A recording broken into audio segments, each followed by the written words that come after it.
Assalamualaikum warahmatullahi wabarakatuh. Perkenalkan, kami dari kelompok 5 akan mempresentasikan hasil diskusi kami, yaitu Pancasila sebagai landasan sikap anti korupsi. Perkenalkan, saya Lutfi Setiawati sebagai moderator serta pembaca materi 1. Yang kedua, Nita Dini Febrianti sebagai pembaca materi 2. Yang ketiga, Tabita Tevajuni Zebua sebagai pembaca materi 3. Yang keempat, Vika Anugrah Azhari sebagai pembaca materi 4.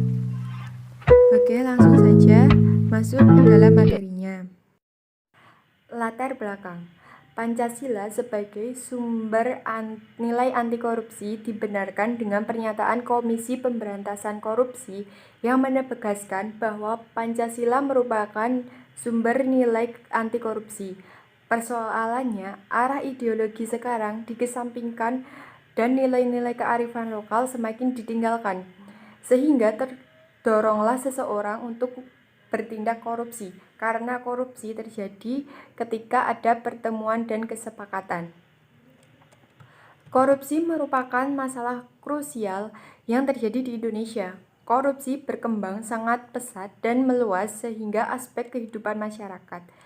Tentu diperlukan upaya efektif dalam menyelesaikan korupsi di Indonesia. Negara Indonesia merupakan negara berbudaya dan bernilai luhur yang dilandasi dengan nilai Pancasila. Landasan filosofi ini yang kemudian sangat kental dengan pribadi masyarakat yang baik. Oke, materi yang akan kita bahas yaitu pengertian korupsi. Yang kedua, faktor-faktor penyebab terjadinya korupsi. Yang ketiga, dampak korupsi. Yang keempat, upaya pencegahan korupsi yang terdapat dalam Pancasila. Yang kelima, nilai dan prinsip anti korupsi yang bertentangan dengan nilai luhur Pancasila. Untuk pembahasan yang pertama, kita akan membahas tentang pengertian korupsi. Korupsi berasal dari bahasa Latin, corruptio atau corruptus. Lalu disebutkan bahwa corruptio berasal dari kata corrumper, satu kata dari bahasa Latin yang lebih tua. Dari bahasa Latin tersebut, kemudian dikenal istilah corruptio, corrupt dari bahasa Inggris, corruption dari bahasa Perancis, dan corrupti atau corrupti dari bahasa Belanda. Dari segi terminologi, istilah korupsi berasal dari kata corruptio dalam bahasa Latin yang berarti kerusakan atau kebobrokan dan dipakai pula untuk menunjukkan keadaan atau perbuatan busuk.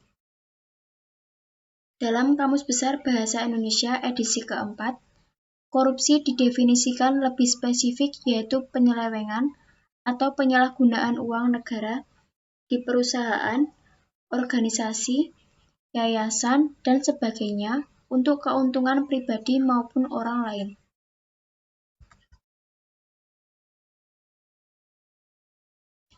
Yang kedua, faktor-faktor penyebab terjadinya korupsi. Yang poin A, faktor internal. Pertama, sifat tamak atau rakus manusia. Sifat tamak dan rakus manusia, korupsi, bukan kejahatan kecil-kecilan karena mereka membutuhkan makanan. Korupsi adalah kejahatan orang profesional yang rakus. Sudah berkecukupan tapi serakah mempunyai hasrat besar untuk memperkaya diri. Yang kedua, moral yang kurang kuat. Orang yang moralnya tidak kuat cenderung tergoda untuk melakukan korupsi. Godaan itu bisa berasal dari atasan, teman setingkat, bawahannya, atau pihak yang lain yang memberikan kesempatan untuk itu. Yang ketiga, gaya hidup konsumtif. Kehidupan di kota-kota besar sering mendorong gaya hidup seorang konsumtif. Perilaku konsumtif bila tidak diimbangi dengan pendapatan yang memadai akan membuka peluang seseorang untuk melakukan berbagai tindakan untuk memenuhi hajatnya. Salah satu kemungkinan tindakan itu adalah korupsi.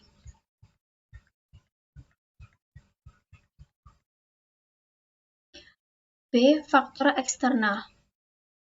Yang pertama, aspek sikap masyarakat terhadap korupsi. A. Nilai-nilai di masyarakat kondusif untuk terjadinya korupsi. Korupsi bisa ditimbulkan oleh budaya masyarakat. Misalnya, masyarakat menghargai seseorang karena kekayaan yang dimilikinya. B. Masyarakat kurang menyadari bahwa korban utama korupsi adalah masyarakat sendiri. Anggapan umum terhadap peristiwa korupsi, sosok yang paling dirugikan adalah negara. Padahal, bila negara merugi, esensinya yang paling rugi adalah masyarakat juga. C. Masyarakat kurang menyadari dirinya terlibat korupsi. Setiap perbuatan korupsi pasti melibatkan anggota masyarakat. Hal ini kurang disadari oleh masyarakat. D. Masyarakat kurang menyadari bahwa korupsi akan bisa dicegah dan diberantas bila masyarakat ikut aktif dalam agenda pencegahan dan pemberantasan. Pada umumnya, masyarakat berpandangan bahwa masalah korupsi adalah tanggung jawab pemerintah semata. Yang kedua, aspek sosial. Perilaku korupsi dapat terjadi karena dorongan keluarga. Kaum behavioris mengatakan bahwa lingkungan keluargalah yang secara kuat memberikan dorongan bagi orang untuk korupsi dan mengalahkan sikap baik seseorang.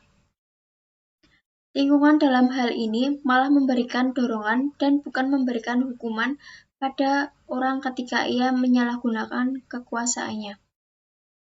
Selanjutnya akan dilanjutkan oleh Mbak Tabita. 3. Dampak korupsi. A. Bidang demokrasi. Dampak akibat korupsi bagi negara yang utama adalah di bidang demokrasi.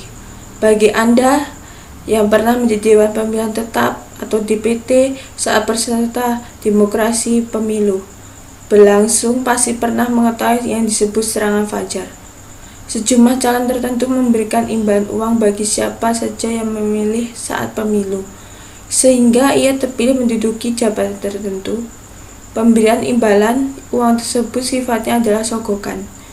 Beberapa memang tidak memberikan uang untuk melancarkan jalannya menduduki suatu jabatan, namun ia memberikan barang tertentu kepada masyarakat.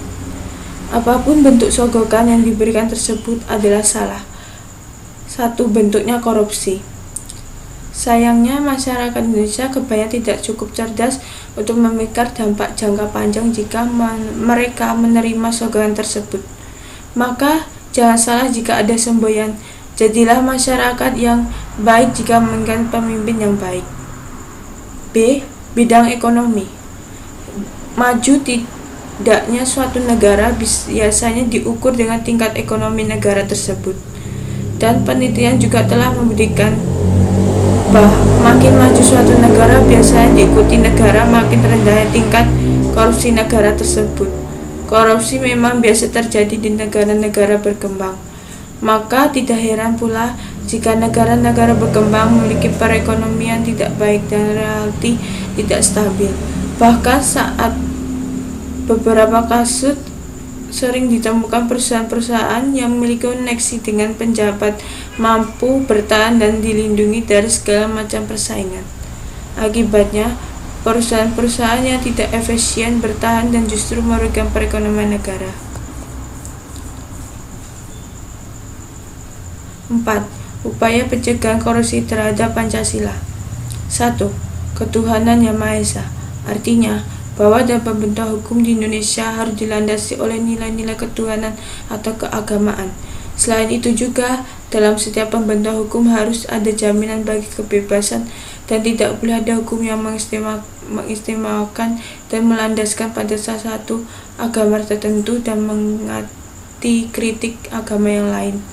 Diperlukan adanya toleransi dalam kehidupan beragama. 2.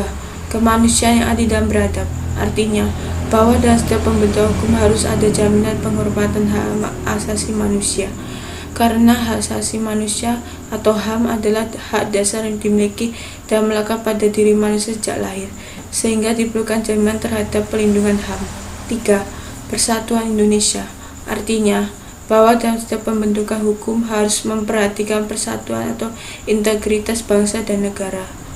Dalam pembentukan hukum tidak boleh mengakibatkan perpecahan, diintegrasi, dan memecahkan belah bangsa dan negara. 4. Kerakyatan dipimpin oleh hikmat kebijaksanaan dalam permusyawaratan perwakilan. Berarti bahwa dalam setiap pembentukan hukum harus mengedepankan nilai-nilai demokrasi yang melibatkan semua unsur yang ada di negara, baik pemerintah, legislatif, maupun masyarakat. Hal ini seperti asas dalam demokrasi, yaitu adanya keikutsertaan masyarakat dalam pembentukan keputusan politik. 5. Keadilan sosial bagi seluruh rakyat Indonesia. Artinya bahwa dalam pembentukan hukum nasional harus bertujuan untuk memberikan keadilan dan kesejahteraan bagi seluruh rakyat Indonesia. Kesejahteraan tersebut meliputi berbagai aspek kehidupan yang ada di negara Indonesia. Selanjutnya, nilai dan prinsip anti korupsi yang bertentangan dengan nilai luhur Pancasila. Yang pertama, pelaku yang melakukan korupsi sudah tidak memiliki sifat ketuhanan yang Maha Esa karena telah melanggar aturan Tuhan untuk tidak mengambil hak milik orang lain.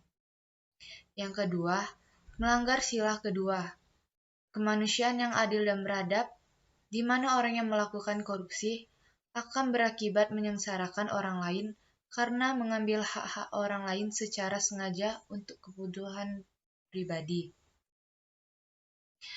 Yang ketiga, melanggar sila ketiga, Persatuan Indonesia, karena korupsi umumnya dilakukan secara terorganisir atau kelompok. Namun, apabila salah satu dari mereka tertangkap, bisa berakibat memecah belah antar individu atau kelompok dengan saling menyalahkan. Yang keempat, melanggar sila keempat, yakni nilai kerakyatan yang dipimpin oleh hikmat kebijaksanaan dalam permusyawaratan perwakilan, di mana korupsi yang dilakukan seorang pejabat pemerintahan jelas telah mengkhianati amanat rakyat dengan mencuri harta kekayaan negara untuk keperluan pribadi dengan memanfaatkan jabatan yang dimilikinya, sehingga membuat kesejahteraan rakyat dan pembangunan nasional mengalami kemunduran dan hambatan. Yang kelima, melanggar sila kelima, keadilan sosial bagi seluruh rakyat Indonesia. Karena korupsi itu menggerogoti kekayaan negara dan membuat rakyat menderita. Selanjutnya, kesimpulan. Korupsi adalah tindakan pejabat publik serta pihak lain yang terlibat dalam tindakan itu yang secara tidak wajar dan tidak legal menyalahgunakan kepercayaan publik yang dikuasakan kepada mereka untuk mendapatkan keuntungan sepihak. Indonesia termasuk negara yang tingkat korupsinya tinggi di dunia. Korupsi di Indonesia bisa dari faktor internal juga faktor eksternal. Dampak dari korupsi itu sendiri mengakibatkan melambatnya penurunan ekonomi suatu negara, bidang keselamatan kesehatan manusia, meningkatkan kemiskinan, serta meningkatkan ketimpangan pendapatan. Bahkan, korupsi juga dapat menurunkan tingkat kebahagiaan masyarakat di suatu negara. Untuk itu, perlu pencegahan korupsi dapat dimulai dengan menanamkan nilai-nilai anti korupsi pada masyarakat lewat pendidikan anti korupsi untuk menumbuhkan karakter kejujuran dan sikap anti korupsi. Demikianlah presentasi dari kelompok kami. Kurang lebihnya kami mohon maaf. Billahi taufiq wal hidayah. Wassalamualaikum warahmatullahi wabarakatuh.